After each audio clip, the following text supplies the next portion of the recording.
Mengapa timnas Indonesia bisa kalah dari Filipina? Padahal dari sisi teknik, fisik, penguasaan bola, timnas Indonesia itu lebih unggul. Sebelum membahas semuanya, kita semua tahu bahwa komponen pemain dan tim sepak bola intinya ada empat, ada fisik, teknik, taktikal, dan mental, baik dari sisi individu maupun sisi secara tim. Kita juga harus tahu bahwa membentuk pemain yang bagus dengan membentuk tim yang padu dan taktis itu berbeda jauh kebutuhan dan caranya. Berikut ini tabel perbandingan yang menggambarkan secara ringkas permainan pertandingan timnas Indonesia melawan Filipina dari menit awal sampai menit akhir.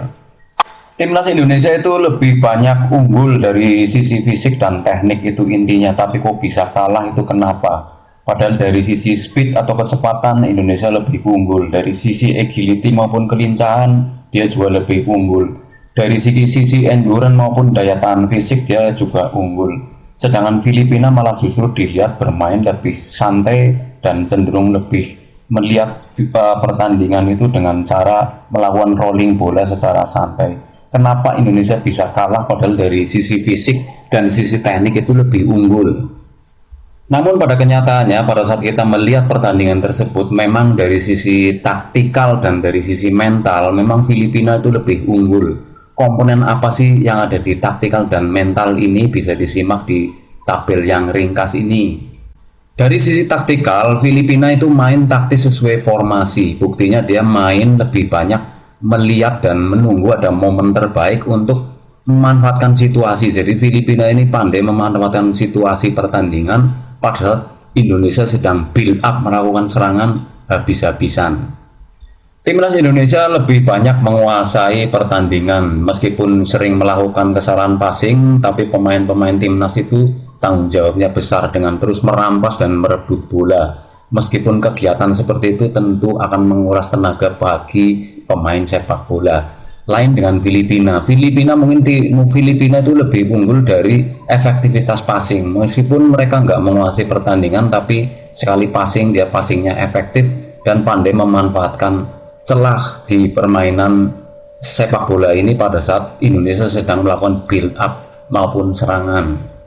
Timnas Indonesia sering sekali melakukan build up maupun offense berkali-kali meskipun juga sering kehilangan bola. Tapi berbeda dengan Filipina, mereka jarang melakukan build up maupun serangan secara bertubi-tubi.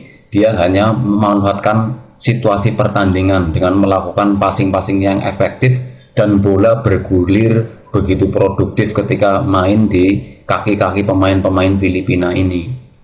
Build up maupun serangan yang dilakukan oleh timnas Indonesia ini lama-lama sudah terbaca oleh pemain-pemain Filipina pada saat timnas Indonesia itu build up offense dari sisi sayap maupun dari sisi gelandang tengah. Meskipun sering melakukan serangan dari sisi sayap kanan kiri, ini Filipina sudah mulai membaca dan memahami cara mereka melakukan serangan. Sehingga Filipina bisa unggul dalam bermain lebih efektif melakukan passing maupun dribbling hingga sampai finishing. Kegiatan seperti itu Filipina pasti akan lebih menghemat tenaga pada saat dia melakukan serangan balik. Terbukti dari gol Filipina yang pertama meskipun dihasilkan dari titik putih tendangan penalti, Filipina itu melakukan penyerangan dari sisi sayap. Satu pemain melakukan bola balap di sana. Tapi pemain Indonesia terburu-buru dan tergesa-gesa menutup celah serangan dari Filipina dari sayap itu dengan langsung di cover dua pemain. Sebenarnya pemain Filipina ini di cover satu pemain, satunya ditinggal untuk cover di depan gawang itu sebenarnya sudah cukup. Karena tergesa-gesa dan terburu-buru ini mungkin karena saking khawatir sampai kebobolan, akhirnya malah justru ada kesalahan sedikit dengan menyentuh bola di titik area penalti. Kemudian dari sisi mental kita melihat realita di lapangan, meskipun Indonesia main di kandang sendiri harusnya lebih pede. Kemudian untuk Filipina secara mental dia juga lebih unggul dan lebih bagus karena terbukti dia main tidak di kandang sendiri dan diserang bertubi-tubi, mainnya tetap tenang dan bisa mengontrol situasi pertandingan, tidak mudah terpancing untuk melakukan permainan yang keras. Itu bagusnya mental pemain Filipina pada saat bertanding dengan Indonesia di AFF 2024. Meskipun Filipina sering diserang habis-habisan, mereka tetap tenang, mereka tetap cover, dan stopper maupun liberonya bermain benar-benar sistematis dalam menutup area-area berbahaya yang sering diserang oleh pemain-pemain Indonesia. Dari sinilah mungkin secara taktikal dan mental terbaca oleh pemain Filipina, sehingga ada momen-momen yang banyak yang dimanfaatkan oleh Filipina meskipun mereka sedang dalam kondisi tertekan, tapi tetap bisa bikin peluang dengan bola-bola yang produktif dan tidak memboroskan tenaga.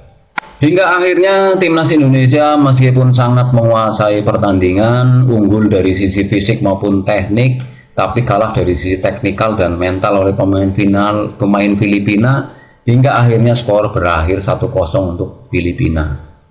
Meskipun semua dari kita yang menonton pertandingan Indonesia dengan Filipina dari menit awal sampai akhir dengan permainan yang begitu sering melakukan build up offense dengan speed agility yang tinggi, harusnya timnas Indonesia bisa memenangkan pertandingan. Tapi seperti itulah sepak bola, bola itu bundar, penuh dengan dinamika peluang pertandingan.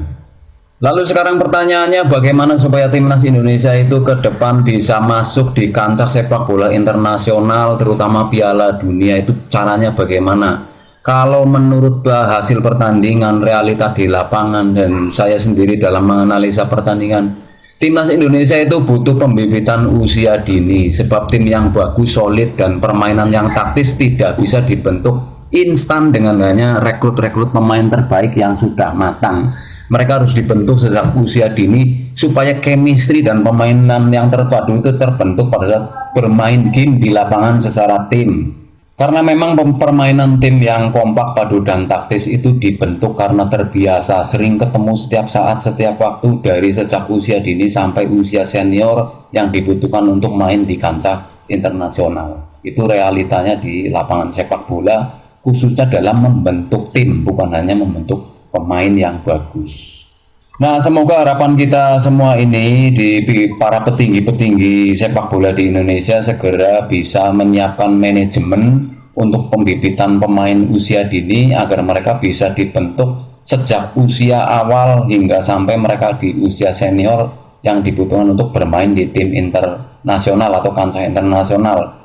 Karena pembibitan usia dini sangat penting sebab memang membentuk pemain dengan membentuk tim yang solid itu berbeda kebutuhannya, dan permainan tim yang solid dan bagus dan taktis itu tidak bisa dibentuk secara instan dengan pertandingan-pertandingan yang persiapannya mungkin terlalu mendadak, sehingga nanti ke depan Indonesia bisa lebih matang, lebih bagus lagi, karena harapan kita semua sangat ingin Indonesia masuk di Piala Dunia. Saya memberikan review ini karena sangat percaya bahwa Indonesia itu dihuni banyak pemain-pemain bagus dan berbakat, terutama yang sudah disebutkan tadi, mulai dari sisi teknik dan fisik dan yang lainnya. Dan kita semua berharap bahwa Indonesia bisa masuk di kancah internasional ke depannya dengan mungkin dan lebih membenahi pembibitan usia dini agar bisa dibentuk dari sejak usia awal sampai usia senior saat mereka dibutuhkan untuk pertandingan di kancah internasional. Sementara itu, review yang bisa saya sampaikan mengenai pertandingan timnas Indonesia melawan Filipina di AFF 2024. Sebelum dan sudah, terima kasih atas atensi dan perhatiannya. Mohon maaf apabila ada kelebihan maupun kekurangannya. Terima kasih. Assalamualaikum warahmatullahi wabarakatuh.